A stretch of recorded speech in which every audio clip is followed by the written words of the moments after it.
Hi guys. All right, I know it's been a few days since I posted something from the chapter book of James and the Giant Peach. So I'm going to post something today and I'm going to try really hard this week to post something daily if I can. It's sort of like, since it's optional, it's the thing that sometimes I don't have time to do, but I'm going to give it a try, okay? All right, so for the last chapter, we were reading chapter 12, and all of the bugs were explaining how they had eaten all those little green things and how it had magically made them grow to be super huge. In the very end of chapter 12, the green grasshopper said, "We really must get some sleep. We've got a tough day ahead of us tomorrow. So would you be kind enough, Miss Spider, to make the beds?" Chapter 14. A few minutes later, Miss Spider had made the first bed. Usually making the beds for us means like putting on the sheets and blankets, but that's not what it meant for Miss Spider. The first bed was hanging from the ceiling, suspended by a rope of threads at either end, so that actually it looked more like a hammock than a bed. But it was a magnificent affair, and the stuff that it was made of shimmered like silk in the pale light. She made it out of her spider web material. "I do hope you'll find it comfortable," Miss Spider said to the old green grasshopper. "I made it as soft and silky as I possibly could. I spun it with gossamer. That's a much better quality thread than I used for my own web." "Thank you so much, my dear lady," the old green grasshopper said, climbing into the hammock. "Ah, this is just what I needed. Good night, everybody. Good night." Then Miss Spider spun the next hammock, and the ladybug got in. And after that, she spun a long one for the centipede and an even longer one for the earthworm. "And how do you like your bed?" she asked James when it came to his turn. "Hard or soft?" "Oh, I like it soft, thank you very much," James answered. "For goodness sake, stop staring around the room and get on with the boots," the centipede said. "You and I are never going to get any sleep at this rate. And kindly line them up into pairs as you take them off. Don't just throw them over your shoulder." He's really picky for somebody that needs a lot of help. James worked away frantically on the centipede boots. Each one had laces that needed to be untied and loosened before it could be pulled off. And to make matters worse, all the laces were tied up in the most complicated knots that had to be unpicked with fingernails. It was just awful. It took about 2 hours. Ugh. And by the time James had pulled off the last boot and lined them up in a row on the floor, 21 pairs all together. Can you imagine 21 pairs of shoes if you had to do that every day? The centipede was asleep. "Wake up, centipede," James whispered, giving him a little push in the stomach. "It's time for bed." "Thank you, dear child," the centipede said, opening his eyes. And then he got down off of the sofa and ambled across the room and crawled into his hammock. James got into his own hammock. Oh, how soft and comfortable. Oh, it's so much better than the hard, bare floor that his aunts had always made him sleep on at home. He didn't even get a bed. "Ugh, lights out," the centipede said drowsily. Nothing happened. "Turn out the light," said the centipede, raising his voice. James looked around the room and wondered which of the others the centipede might be talking to, but they were all asleep. The old green grasshopper was snoring loudly. The ladybug was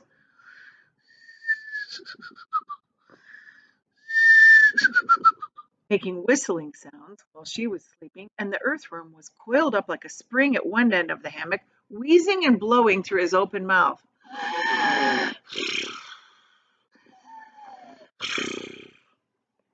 As for Miss Spider, she had made a lovely web for herself across one corner of the room, and James could see her crouching right in the very center of it, mumbling softly in her dreams. "I said turn out the light," shouted the centipede angrily. Are you talking to me? Asked James. Of course I'm not talking to you, the centipede answered. The crazy glowworm has gone to sleep with her light on. For the first time since entering the room, James glanced up at the ceiling, and there he saw a most extraordinary sight. Something that looked like a giant housefly, but without wings. It was at least 3 feet long. Think about that. 3 feet long is like 3 rulers or 1 yardstick. It was standing upside down on its 6 legs in the middle of the ceiling, and the tail end of this creature seemed to be literally on fire. A brilliant greenish light, as bright as the brightest electric bulb, was shining out of its tail and lighting up the whole room. Is that a glowworm? James asked, staring at the light. It doesn't look like a worm of any sort to me. Of course it's a glowworm, the centipede answered. At least that's what she calls herself. Actually, you're right. She isn't really a worm at all. Glowworms are never actually worms. They're simply lady fireflies that don't have any wings. Wake up, you lazy beast! But the glowworm didn't move at all. So the centipede reached out of his hammock, picked up one of his boots from the floor. What do you think he's going to do?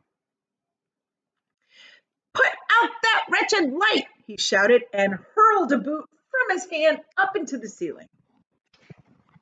The glowworm slowly opened one eye and stared at the centipede. There's no need to be rude, she said. All in good time.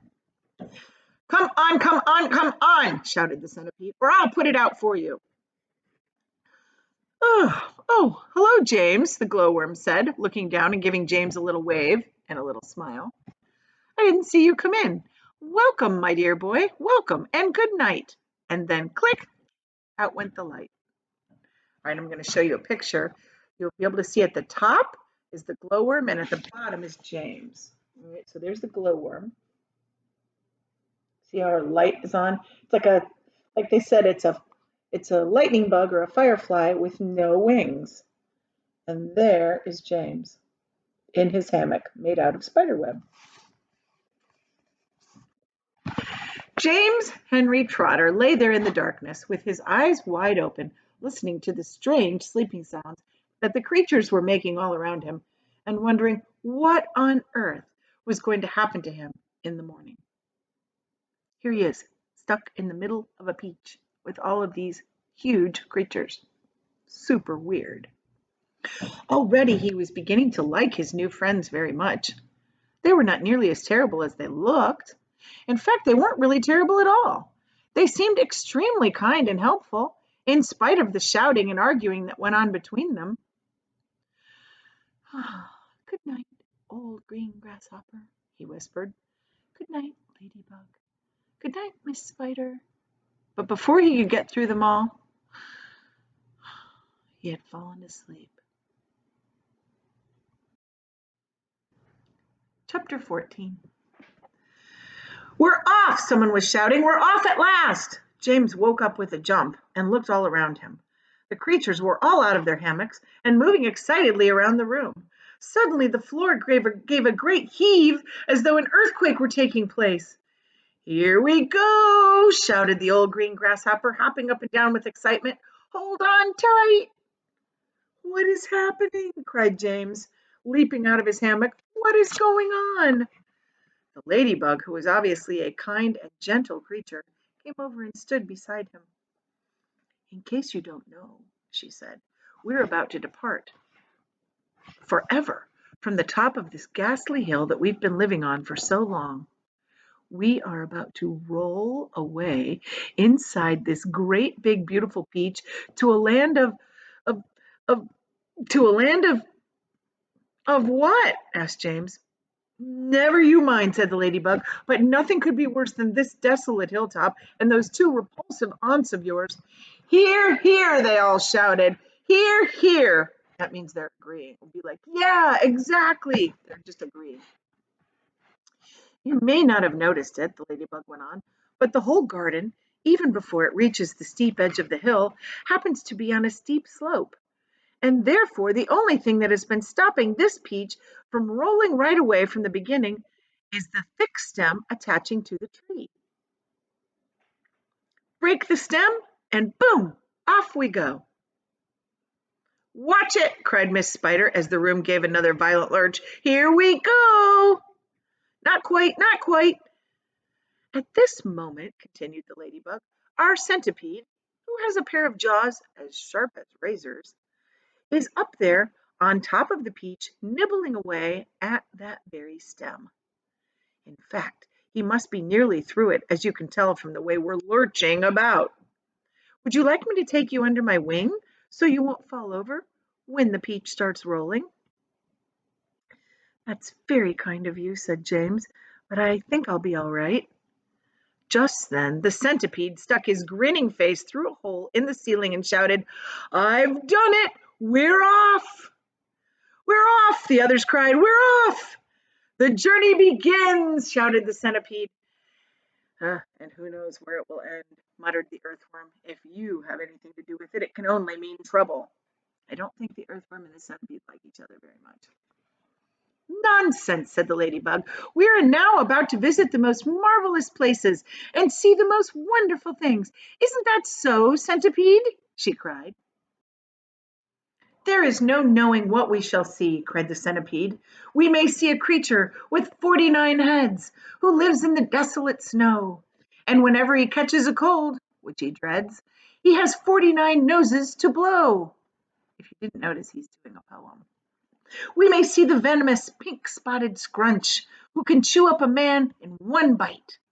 It likes to eat 5 of them roasted for lunch and 18 for supper at night. We may see a dragon, and nobody knows that we won't see a unicorn there. We may see a terrible monster with toes growing out of the tufts in his hair. We may see the sweet little bitty bright hen, so playful, so kind and well-bred, and such beautiful eggs, you just boil them and they explode and blow off your head. A gnu and a gnoceros surely you'll see, and that enormous, gnorable gnat, whose sting, when it stings you, goes in at the knee and comes out through the top of your hat. We may even get lost and be frozen by frost. We may die in an earthquake or tremor. Or nastier still, we may be tossed on the horns of a furious dilemma. But who cares? Let us go from this horrible hill. Let us roll, let us bowl, let us plunge. Let's go rolling and bowling and spinning until we're away from Spiker and Sponge. And 1 second later, slowly, insidiously, oh, most gently, the great peach started to lean forward and steal into motion. The whole room began to tilt over, and all the furniture went sliding across the floor and crashed into the far wall. And so did James and the ladybug and the old green grasshopper and Miss Spider and the earthworm and also the centipede who had just come slithering quickly down the wall. And that's all for today. I'll see you back here tomorrow. Bye.